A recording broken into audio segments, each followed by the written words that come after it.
Ukrainian forces defending Chasiv Yar are under intense pressure from Russian forces launching ground assaults. Aerial bombardment and round-the-clock artillery fire, but say that Moscow's forces have not entered the key eastern town. Serhii Osachuk, a colonel with Ukraine's State Border Guard Service who has been working in the area since last year, said the defense line around Chasiv Yar is very dynamic. We can say that everything is on fire. At the moment, the defense line around Chasiv Yar is very dynamic. We can say that everything is on fire. Our defense forces, these are units and brigades of the armed forces, as well as components of the defense forces. This is, first of all, the State Border Guard Service. Hold our defense lines firmly, repel daily attempts to assault on foot, without the use of armored vehicles or tanks of the enemy, and suffer round-the-clock artillery fire from all calibers available to the Russian occupation forces. After weeks of fierce fighting, Moscow seemed intent on conquering the town in the Donetsk region. Ukraine's commander-in-chief, Alexander Serhii, said Russia's top military leadership ordered its soldiers to capture the town by May 9th, Russia's Victory Day, a holiday that marks the defeat of Nazi Germany. To reach that goal, Russia unleashes daily drone assaults and glide bombs on Ukrainian forces that have no way to counterattack. I can only talk about those parts of the defense line where Ukrainian border guards are used. We repel attacks by various units of the advancing Russian occupation army.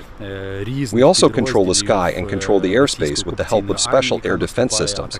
And I can say that Russian occupation boats have not entered the territory of Chasiv Yar yet. Russia picked up momentum soon after gaining control of Avdiivka in February.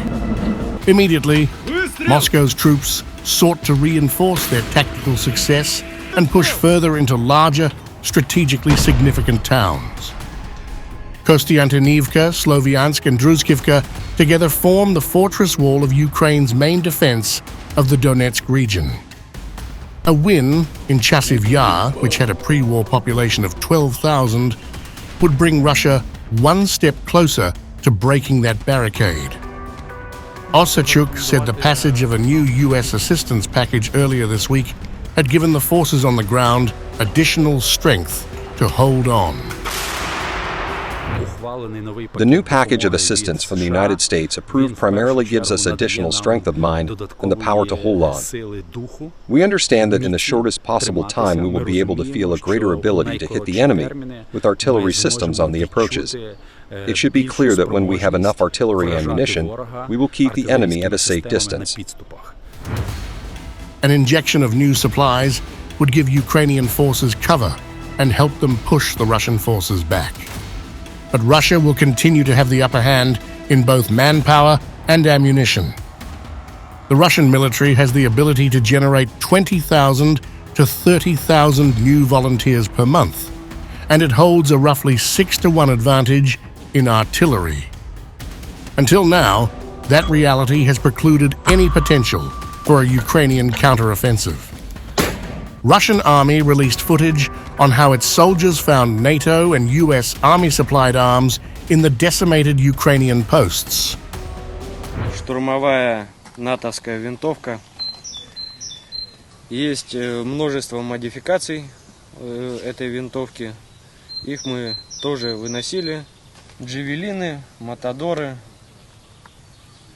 Это трофейная винтовка. Была взята непосредственно в бою в лесу. Это винтовка, автоматическая винтовка М16-1, классическая американская армия. Производство Канады, Made in Canada, то есть это не УАР-16. Данный вот именно бой характеризовался тем, что его успех непосредственно решили командиры на местах. The claims of Russian forces advancing were substantiated by the Institute for the Study of War report on April 25th. The report says Russian forces are seeking tactical gains northwest of Avdiivka, but the primary offensive operation, and the one most likely to be successful, is still Chasiv Yar. Chasiv Yar is situated in Donetsk Oblast, around 10 kilometers west of Bakhmut and 50 kilometers north of Avdiivka, cities Russia captured in May 2023 and February 2024, respectively. The ISW report said that while it is possible that Russian forces may make some gains northwest of Avdiivka, an offensive in the area is unlikely to develop into an operationally significant penetration, let alone cause the collapse of the Ukrainian defense west of Avdiivka. The operation to seize Chasiv Yar has the most potential in the short term to be an operational victory for Russian forces, the ISW added. The taking of Chasiv Yar would present an opportunity for Russia to launch subsequent offensive operations against cities that form a significant Ukrainian defensive belt in Donetsk Oblast, the ISW said. Russia is likely trying to take as much territory as possible before the impact of the recently passed US-Ukraine aid bill can be felt on the battlefield, which will likely be within the next few weeks. Nazar Voloshin, the Kortitsia Group of Forces spokesperson, said on April 22nd that as many as 20,000 to 25,000 Russian troops are attempting to storm Chasiv Yar and surrounding settlements. Meanwhile, NATO Secretary-General Jens Stoltenberg warned on Thursday that Iran, China, North Korea and Russia are aligning their interests and are increasing military cooperation by sharing resources and military knowledge as the war in Ukraine continues.